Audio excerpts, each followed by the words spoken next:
வரக்கூடிய ரமதானை வரவேற்போம் என்ற பெயரில் தம்மை அடிப்பவர்கள் யாராக இருந்தாலும் சரி, மதுவிலே வாழக்கூடியவனாக இருந்தாலும் சரி, அசிங்கங்களையும் ஆபாசங்களையும் பார்ப்பவர்களாக இருந்தாலும் சரி, ரமதானை பயன்படுத்திக் கொள்ளுங்கள்.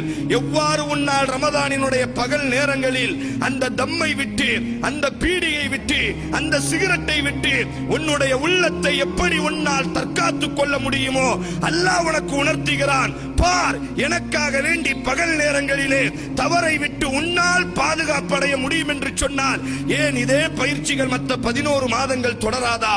அல்லாஹ்வுடைய தூதர் ரசூலுல்லாஹி ஸல்லல்லாஹு அலைஹி வஸல்லம் இந்த சத்தத்தை கேட்பவர்கள் 10 வருடம் 20 வருடம் ரமதான் என்றெல்லாம் நாம் எல்லாம் நோட்டிருக்கிறோமே, எவ்வாறு அந்த நோன்பு அமைய வேண்டும் என்று அல்லாஹ்வுடைய தூதர் பதிவு செய்கிறார். ரமதானை எதிர்பார்த்து காத்துக் கொண்டிருக்கக்கூடிய சகோதரனே, என்றைக்கு சகர் என்பதாக விசாரித்துக் கொண்டிருக்கக்கூடிய எனது சகோதரியே, உன்னுடைய நோன்புகள் எவ்வாறு அமைய வேண்டும் என்பதை இமாம் புகாரி ரஹிமகுல்லாஹ் பதிவு செய்கிறார்கள். அல்லாஹ் ரப்புல் ஆலமீன் கூறுவதாக, அல்லாஹ்வுடைய தூதர் ரசூலுல்லாஹி ஸல்லல்லாஹு அலைஹி வஸல்லம் அவர்கள் கூறினார்கள். அன் அபீ ஹுரைரா ரலியல்லாஹு தஆலா அன்ஹு அன்னஹு யகூல் قال رسول الله صلى الله عليه وسلم قال الله تعالى அல்லாஹ் சொல்வதாக, அல்லாஹ்வுடைய தூதர் சொன்னதாக அபூ ஹுரைரா அவர் அறிவிக்கிறார்.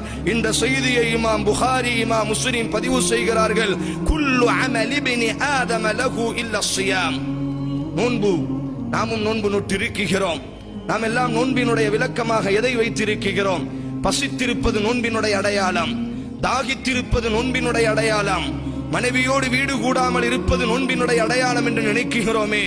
அல்லாஹ் ரய்யான் என்ற வாசலை திறந்து வைத்திருக்கிறான் நோன்பாளிகளுக்கு. மன் ஸாம ரமதான ஈமான வ இஹ்திஸாபா, ஈமான் கொண்ட நிலையில் யார் நோன்பு நோற்பார்களோ அவர்களினுடைய பாவங்கள் மன்னிக்கப்படும் என்று சொன்னானே. யார் அந்த நோன்பாளிகள்? எவ்வாறு அந்த நோன்புகள் நிறைவேற்றப்பட வேண்டும் என்பதை அல்லாஹ்வுடைய தூதர் பதிவு செய்தார். அல்லாஹ் சொல்கிறானாம், குல்லு அமல் இப்னி ஆதம லஹு இல்லா ஸியாம். ஆதமினுடைய மகன் எந்த ஒரு இபாதத்தை செய்கிறானோ அது அவனுக்கு குறித்தான இபாதத்தாக இருக்கும்.